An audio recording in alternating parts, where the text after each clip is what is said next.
మహిళను మోసం చేసిన బిల్డర్ 1,50,00,000 తీసుకొని పనులు పూర్తి చేయలేదు. ఇలాంటి బిల్డర్లు సమాజానికి అవసరమా? అధికారులు తనకు న్యాయం కల్పించాలని కోరిన మహిళ.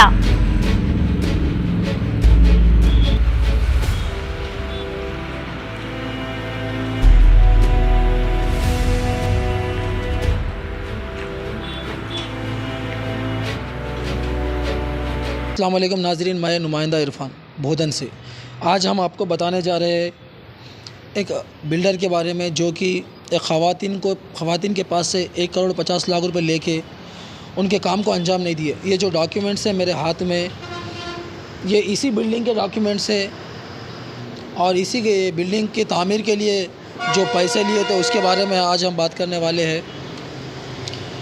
एक रकासपेट के रहने वाले अनीसा मोहम्मद नामी ख़वातीन के पास से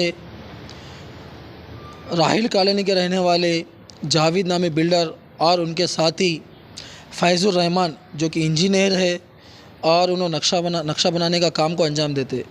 इस ख़वातीन का कहना है कि इन दोनों ने मिलकर मेरे पास से 1,50,00,000 रुपये लिए थे कि पूरे घर का तामीर करके देते, मुकम्मल तरीक़े से कंप्लीट करके आपके हाथों में चाबियाँ देते बोलकर। ऐसा बोलने पर उस ख़वातीन ने इनको 4 किश्तों में पैसे दिए थे। तकरीबन 2 साल पहले 2020 में जो पहला इंस्टॉलमेंट था 49 लाख, दूसरा इंस्टॉलमेंट 47 लाख, तीसरा इंस्टॉलमेंट 25 लाख और चौथा इंस्टॉलमेंट 25 लाख। और ये आप जो देख रहे हैं ये लिफ्ट के काम के लिए भी अलग से 3 लाख रुपये लिए थे। यही बिल्डिंग है जिसके लिए 1,50,00,000 रुपये लिए थे। ऐसा करके उन्होंने काम कंप्लीट करते बोलकर 1.5 करोड़ रुपये लेने के बावजूद काम कंप्लीट नहीं हुआ और उस ख़वातीन को टार्चर किया जा रहा है कि और पैसे चाहिए। जैसे कि आप देख सकते हैं, ये बिल्डिंग को देख सकते हैं आप कि ये पूरी तरह से मुकम्मल नहीं हुई अभी। उसके बावजूद उस ख़वातीन ने 1.5 करोड़ रुपये दिया था। उन्होंने इस पैसों का क्या किया पता नहीं, लेकिन उन्होंने बोल रहे कि पैसे ख़त्म हो गए। ये जो जावेद बिल्डर है उनका बताना है कि 1.5 करोड़ रुपये कब ख़त्म हो गए, इसके लिए इतना पैसा लगा है। तो ये जो मेरे हाथ में है आपको मैं बताना चाहूँगा, किसी और इंजीनियर का एस्टिमेशन है। उनसे एस्टिमेट करने पर पता चला है कि जो जितना भी काम मुकम्मल तरीक़े से हुआ है उसके सिर्फ 60 से 70 लाख रुपए लगेंगे। 60 से 70 लाख रुपए बहुत हो गए इस काम के लिए, एस्टिमेट करने पर किसी और इंजीनियर ने बताया। तो ये जावेद बिल्डर 1.5 करोड़ रुपए लेने के बाद भी, काम पूरा नहीं करने के बाद भी और पैसों की मांग कर रहे, पूरी तरह से काम नहीं कर रहे। और उनका कहना है कि ये काम को मैं नहीं करा तो कोई नहीं करेंगे और इस माजूर ख़वातीन को डरा रहे। ये ख़वातीन अपने काम के लिए उनके घर गए तो धक्के दे के मार रहे।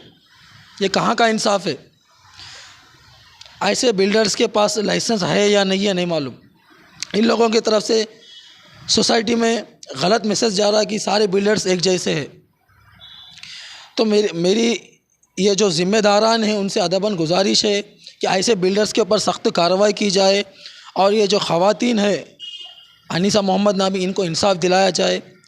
और भोदन MLA शकील आमिर साहब से, RDO साहब से, MRO साहब से और जो भी ज़िम्मेदार हैं, जो भी ऑफिसर से, उनसे अदबन गुजारिश है कि साहब इस ख़वातीन को डॉक्यूमेंट्स के तौर पर और एस्टिमेट करके ही आप बताइए ये गलत है या सही है। मैं भोदन से इरफान, रिपोर्टर, कैमरामैन मुजाहिद के साथ। रहमतुल्लाहि बरकातहू। मेरा नाम अनीसा मोहम्मद है। मैं भोदन रकासपेट की रहने वाली हूँ। मेरा घर आशा गार्डन के करीब बिल्डिंग बन रही है। मेरे साथ जावेद नामी बिल्डर नाइंसाफ़ी घर की तामीर के लिए। हेलो, अस्सलाम वालेकुम रहमतुल्लाहि बरकातहू। मैं MLA शकील से गुजारिश है कि मेरा इंसाफ़ करो। मैं को बेवा औरत हूँ। मेरे यतीम बच्चे हैं, मैं इतनी मुसीबत से एक पैसा जोड़ के ये काम में लगाई थी मेरे मुस्तकबिल के लिए, और मेरे को उल्टा मुश्किल में डाल दिए ये लोग। मैं औरत ज़ात हूँ, बेवा हूँ, मेरे को कुछ समझ में नहीं आ रहा। आप ही थे अल्लाह के बाद।